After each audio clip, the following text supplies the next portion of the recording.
Oh, it's 8 o'clock. We're going to start.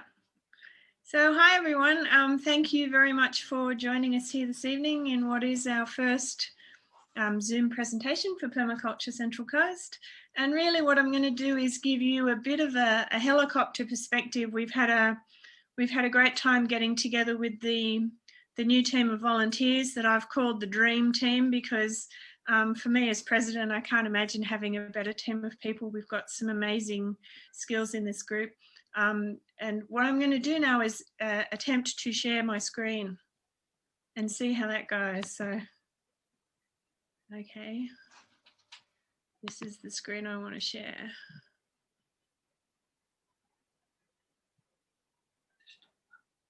Okay. Share. Desktop. Okay, can everybody see something? Can I have thumbs up from people, please, if you can see something that says, oh, good, terrific, okay. So the first thing I would like to do is to extend my respect to the traditional custodians of our land, and to pay my respects to Aboriginal and Torres Strait Islander elders, both past, present and future. I'd also like to thank all of the members. I know a lot of you have turned up to give us your opinions and your views on everything, and you've been a big part of the redesign process.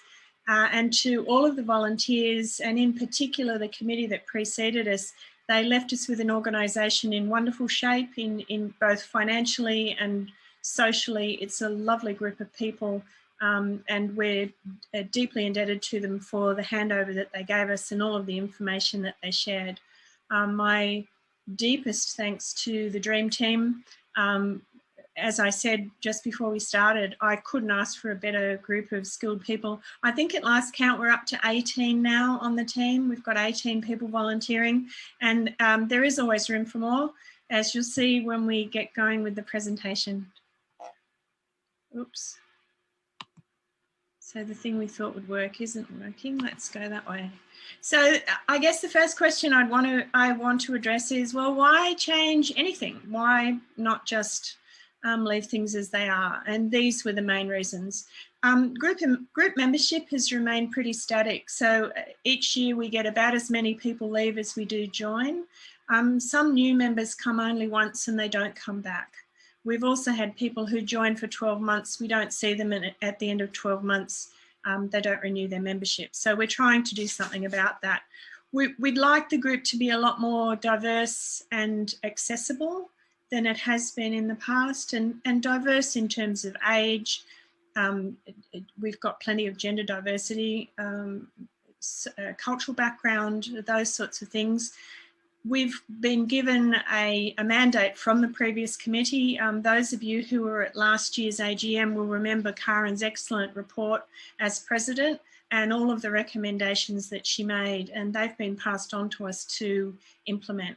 And the final reason is that I always think it's a good idea to use the permaculture design model on everything, and it certainly makes sense to use it on ourselves, given that we're a permaculture group. So we've basically been working through the permaculture design model on Permaculture Central Coast.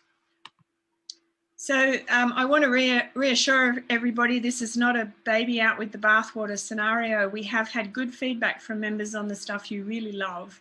So what is staying the same? First of all, the hall gatherings are going to continue, and they will feature all of the things you've come to know and love, including our incredibly popular seed bank. And I have often said to people, you know, if all you did was join for the seed bank, you're going to get $20 worth of free seed out of the seed bank once a year, and there you go, you've paid for your membership. But also they do a great job of passing on seed that's been locally grown and therefore much better suited to our environment, and they're helping to protect our food sovereignty. We're going to continue with the share table. So if you've been bitten by the declutter bug during COVID and you've got some things that you think other members might like, feel free to bring those along and put them on the share table. We're going to continue to allow selling by members, and that's happened in the past. So if you're into making pickles or soaps, or you've got some plants you'd like to sell or anything like that, you're very welcome to come along and set up a table and sell those to other members. In spite of COVID, we are going to continue with supper. It's nice to have that bit of an informal get together at the end of the meetings where people can socialise. And we are going to continue with the raffle. The raffle's probably our main way of raising funds, is the people buy raffle tickets. We're also going to continue to have special guests and workshops and presentations at our hall gatherings, and an open forum for members where people who want to say something or who have something to share can stand up and share that with other members. We're definitely holding on to our fabulous craft teas group. And I know they've been a great source of particularly people care to many of our members. Their next meeting, I've invited them all here so they can have a wander around the garden and I can get to meet them all. We're continuing with our email newsletter. We're mindful that not everybody is on Facebook and a lot of people would prefer email communication. And we are going to continue having activities like workshops and garden tours outside of the normal hall gatherings. And we're continuing with the Facebook page. The Facebook page in the past hasn't had a whole lot of interaction, and I'll talk to you a bit later on about what we're hoping to do to change that. So what's new? One of the things we are exploring is sometimes having alternative days for hall gatherings, and the feedback we've had is that on the whole people prefer to keep it on the Tuesday night, but there's also a fair number of people who gave us feedback that they wouldn't mind occasionally having the opportunity to come along perhaps on a weekend and during the day. So we haven't set any firm plans for that yet. Certainly the regular Tuesday gatherings are going to continue, and there might be a few extra bonus days thrown in depending on the kind of response we get from members. We want to make our meetings more welcoming and inclusive. We've had feedback that sometimes people come into the room and they feel like they're not as welcome, and we've come up with a few ideas to help address that. First of all, we'd like all of you to help us. If you come along to a meeting and you see someone looking a bit lost, say hi. But one of the first things we're going to do is start sitting people in groups rather than rows. This is a classic redesign.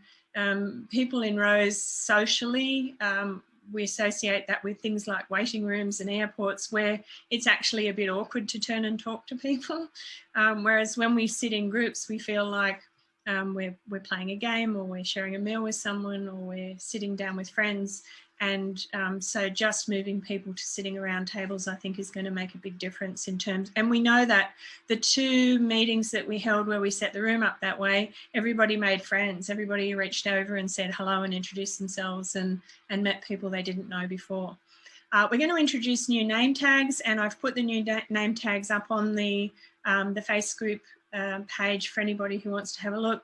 And we're basically saying you can choose the tag that you think best describes you, and you might be a seed, which means you're just starting out but you're all full of potential. You might be a sapling, which means you're on your way and you're ready to share what you know. You might be a pioneer, which means you're ready to support others, or you might be an apex species, which means you're someone who is really happy to teach and learn and talk to other people about permaculture. I've shared the name tags to the Permaculture Australia page, and there's already 4 other permaculture groups that are going to implement those too. And we think that's just a really good way, first of all, so you know who to ask. You can see who the experienced permies are, and it shares the load as far as responding to people's questions.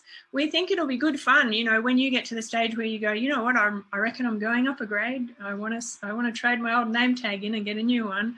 And it also helps us to identify those people who are new and who might be feeling a little bit more anxious. We are going to ask sellers in future to donate something as a raffle prize, just as some kind of compensation, and also because that helps us to raise money for the group. And that's in addition to our usual practice of asking members to make donations. We're going to change the format so the guest presenters go first. This is both a courtesy to guest presenters. Some of the people we are going to have along are the sort of people who would prefer to walk in, present, answer a few questions and go away again. And we think we'll probably get more people prepared to come along in that format.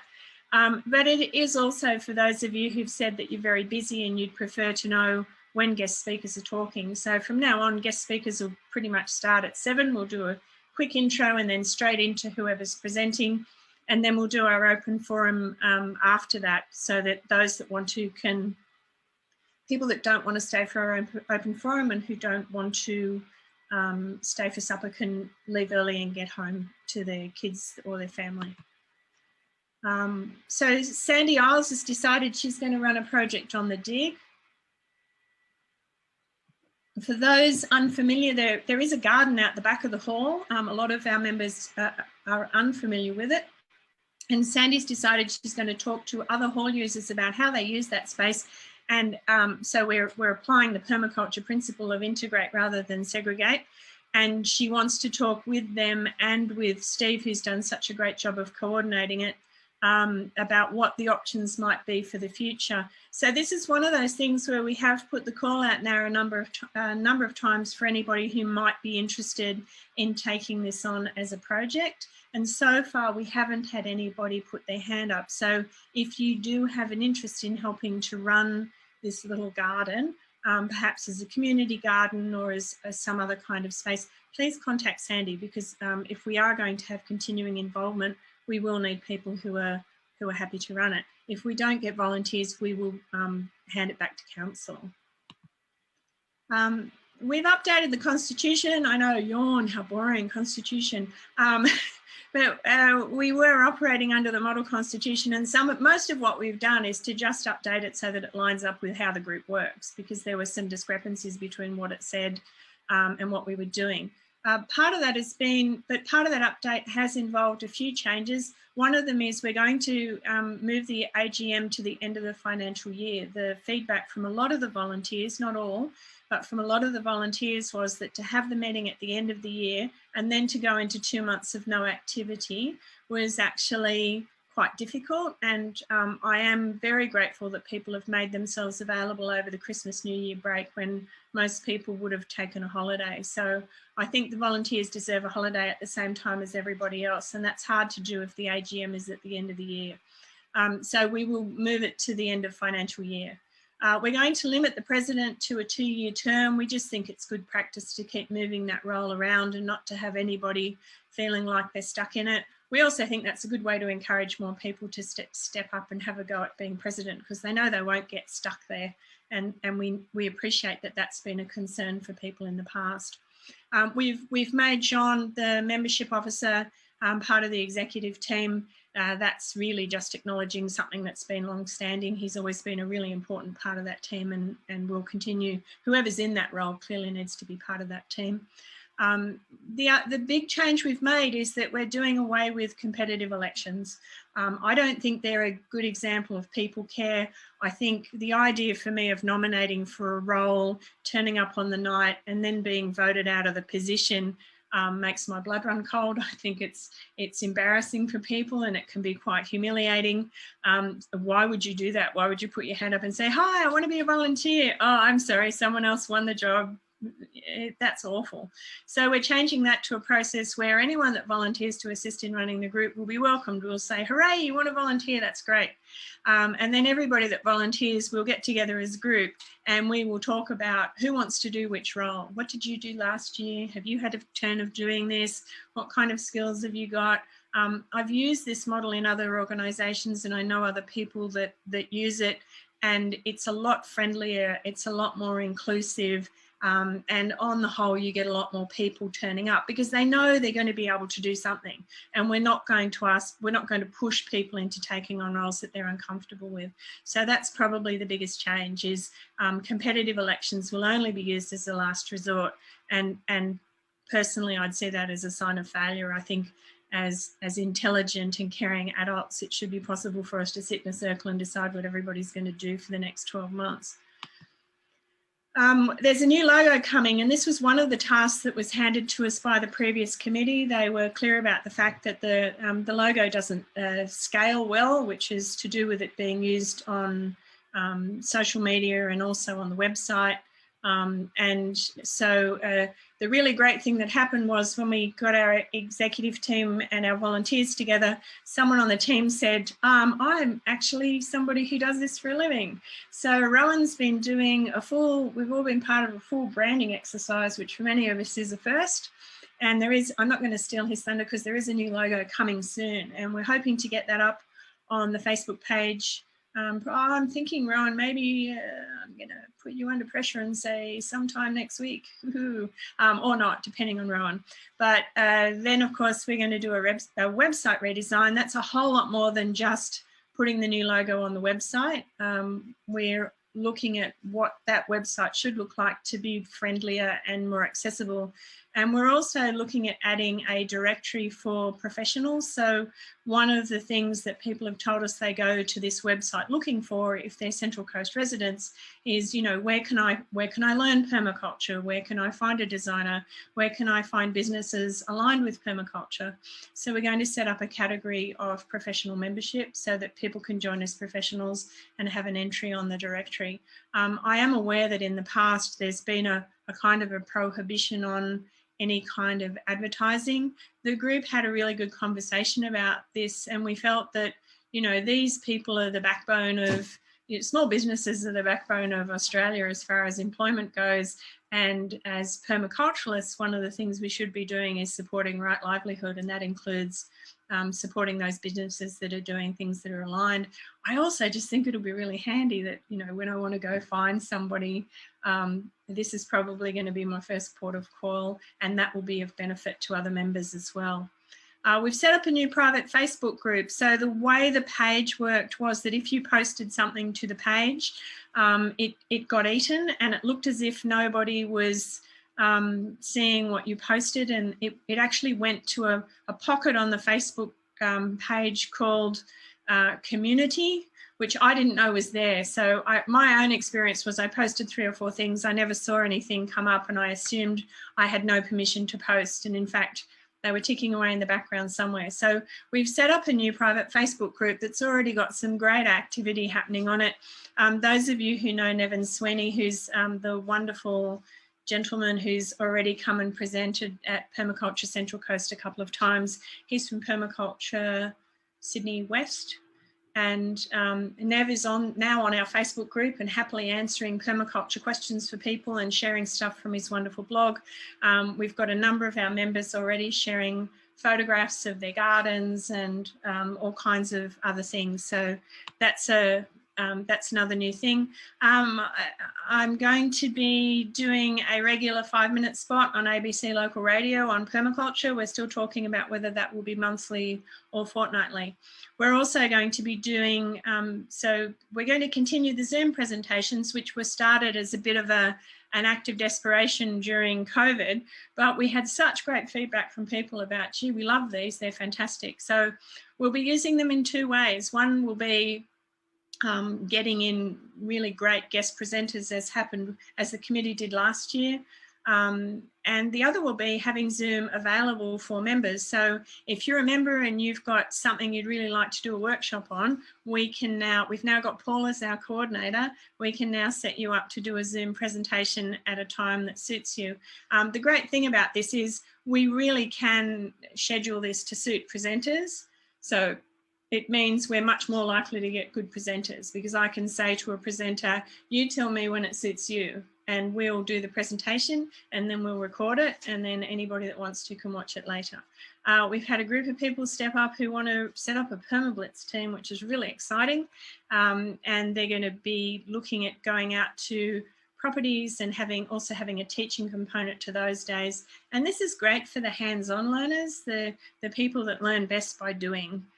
We've had someone else put their hand up to do pop-up displays at markets and to recruit new members. At the moment, this is just Matt on his own. So if you're the kind of person who's gregarious and social and likes to go to markets and shows and things like that, you might like to have a talk with Matt.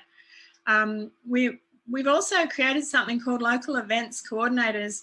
And this is probably one of the biggest changes. So with a view to making things more accessible, what we've done is to set up this new role where essentially what these people will do is to coordinate events in their street or in their suburb, in whatever area they feel comfortable with. So you might be a local events coordinator for yourself and the 10 houses around you, or you might feel confident in taking on a whole suburb. So because these people are operating somewhat independently, they need to have a permaculture design certificate or the equivalent, and they'll connect with our members locally, which means hopefully wherever you live, somebody's going to become a local event coordinator and you'll have stuff happening much closer to home. That's really important for the people who are very distant from Tuggerah, who find it quite an effort to get all the way to Tuggerah. So we've already chosen the first local events coordinator. That's Sandy Isles, and Sandy's at North Gosford, and she's getting a group of members together in North Gosford, and they've already got their first event up and running with Clara doing mushrooming. So this is pretty exciting.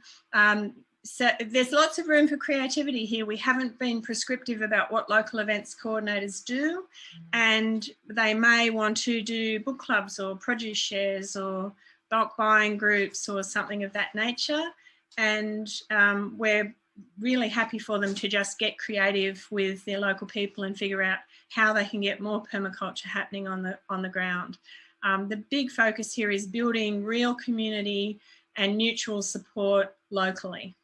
And I think it's something that the more we do it, the more we realise how important it is to all of us.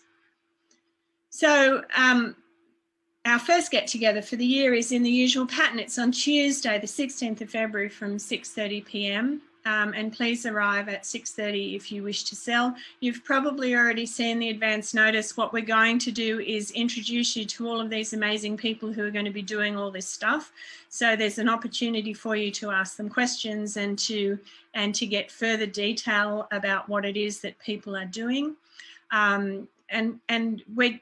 They're basically all just going to stand up and give you 5 minutes on who they are and what they're doing. I think that's a really great opportunity if you want to become more involved, of kind of shopping for which group you might like to be a part of. But there won't be any pressure whatsoever. Even if you're the kind of person that just wants to come along once a month on a Tuesday and be a part of the day and socialise with other people and hear what the presenter has to say, you're just as valuable to us as a member as somebody that wants to step up and do more than attend the meetings. So please come. We will give you loads more detail on the night of all the different aspects. But wait, there's more. So the other thing I'd like to say is that, you know, all these great ideas came out of all of the people that have stepped up so far. And if you're burning to get something happening, if you've got some really great idea and you'd like to put a team together to do something we haven't thought of, please let us know. One of the things I've said to the team is it's worth keeping in mind, coming up with ideas are the easiest part of being involved in a voluntary organisation. And there's a bit of a pattern that happens where members come up with lots and lots of good ideas and volunteers and committees feel a bit overwhelmed because they can't meet the need for all those ideas. So what I've done is to set up a rescue shelter for good ideas. So you might have a good idea, but you don't have the time or the energy to implement it. That's perfectly fine. We will put it into the rescue shelter, and anybody that has the time and the interest can save it from there and turn it into reality. And likewise, if you want to have a look at the rescue shelter, which is on our Facebook group, if you want to go in there and have a look at ideas for something else you might like to get involved in, that's all there. I think this is a part of our people care. It stops volunteers and executive committee just feeling overwhelmed with the demands of people. We're entirely dependent upon volunteer energy to run this group, and it's really important that people don't feel overwhelmed or burnt out. So this is part of how we're managing that. So here's my big announcement. Our first Zoom presenter for the year will be Ro Morrow. Those who don't know Ro Morrow is one of those needs no introduction type of people. I'm still lining up with Ro when this will happen. Ro is the author of The Earth User's Guide to Permaculture, The Earth User's Guide to Teaching Permaculture, and Teaching Permaculture Teachers. I don't think it's possible to listen to Ro without learning something new about permaculture. It happens every single time I speak with her. She's recently been the first person in permaculture to be put on the Australian Honours List.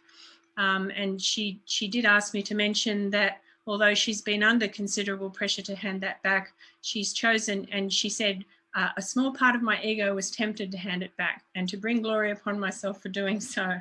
And she said, I chose instead to write to the Governor-General and to recommend that changes be made to the way that this system operates and to volunteer my services to assist in making that happen. And I thought, see, she could have done the easy thing, but not Ro. Ro actually tries to make a difference. So that's going to be like an interview where I ask questions and she answers them. And I'm very excited to be bringing her to all of our members. We're planning sometime in February. Hopefully, and certainly the following month, if not February.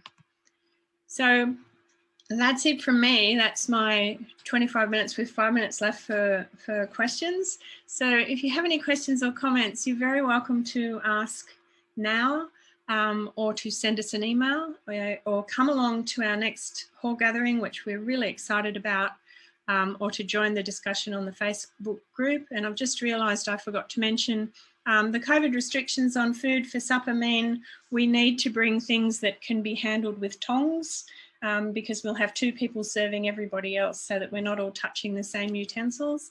And we do ask you to think about give a preference to locally sourced food and to waste-free. So not bringing along single-use plastics and cling wrap and things of that nature. If you can possibly afford it, that'd be great. It's just good to have the supper line up with permaculture ethics and principles as well. So that's it from me. I hope you enjoyed that as an overview of things that are coming up. I'm pretty excited, I got to tell you. Even putting this together, I had to keep coming back and going, there's another thing, and then there's this other thing, and then Rowan's doing that thing, and Sandy's doing that thing, and Jean's doing that thing. So I'm very, very grateful and heartfelt thanks to all of the people who've stepped up, and welcome to 2021. Just like 2020, but better.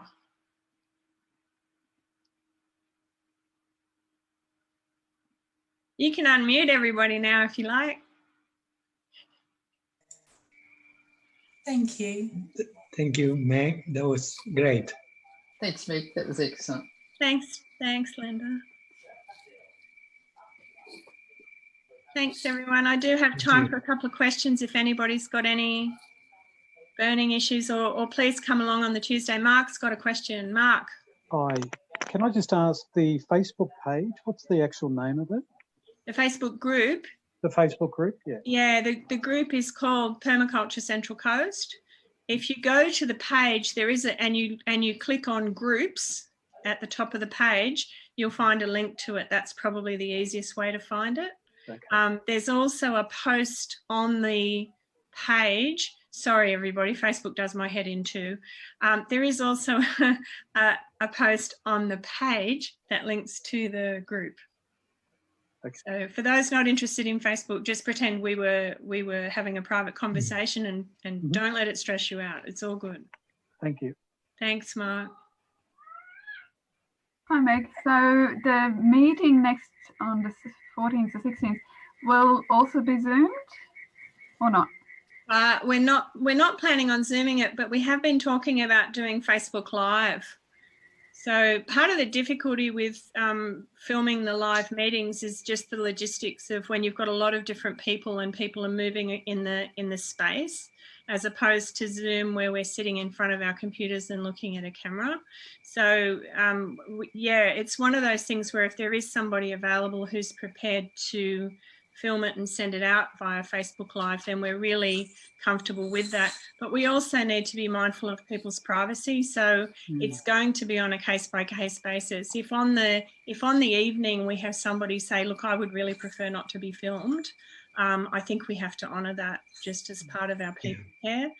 And as you've seen, we've got loads and loads of other things happening now beyond the hall meetings, so that for those people who in the past haven't been able to make it to hall meetings, there'll be lots and lots of other stuff, including more Zoom presentations and hopefully more stuff happening in your local area.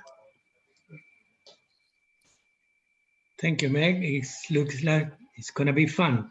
Oh, thanks, Frank. I'm excited. No more. Linda, did you have a question? Yeah, look, my only question at all was, I know exactly what you mean. There's so many people. Can you hear me? Yeah. Look, they turn up at the meeting. They really are largely ignored, not all the time. I always try to go up to them. Can we have somebody delegated each meeting to welcome people? Yeah, thanks, Linda. And anytime you're there, I'm going to ask you to do that because you're so Please lovely. do. Please do. Thank you. You're so lovely. We have also had Kath Combs put her hand up, and Kath's very happily taken that role on. And she's like yourself, one of those warm and welcoming people who's going to be just a huge asset to have at the front desk. I'll actually be sitting at the front desk on the first meeting, writing out people's new name tags. Good. And that's also so that I can get to know people's names and learn how to greet them personally by name. Let's see how I go. We might have a quiz at the end of the night. Everyone cover up their name tags and see how many names Meg can remember. That'll be fun. No, I think my salvation is name tags. I'm in a couple of groups and there's actually a fine if you haven't got your name tag on. Yeah, That's right. That's why we have them. It's exactly why we have them. But it might be fun to do anyway, just to see how many names I can remember. Okay, thanks, Meg. Thanks, Linda. Anyone else got a question before we start? We're at 8:31 now. We're 1 minute over, and anyone who knows me will tell you I like to keep to time. Fee, you need to unmute, Fee, if you wanted to ask a question, or are you just waving goodbye? Just saying good night. Ah, thanks, everyone. Okay, so let's all. We don't have any other questions. Let's all give each other a Okay. good night. Bye, everybody. Bye Thank you very much. Bye-bye. Bye-bye. Thank you. Bye. Bye.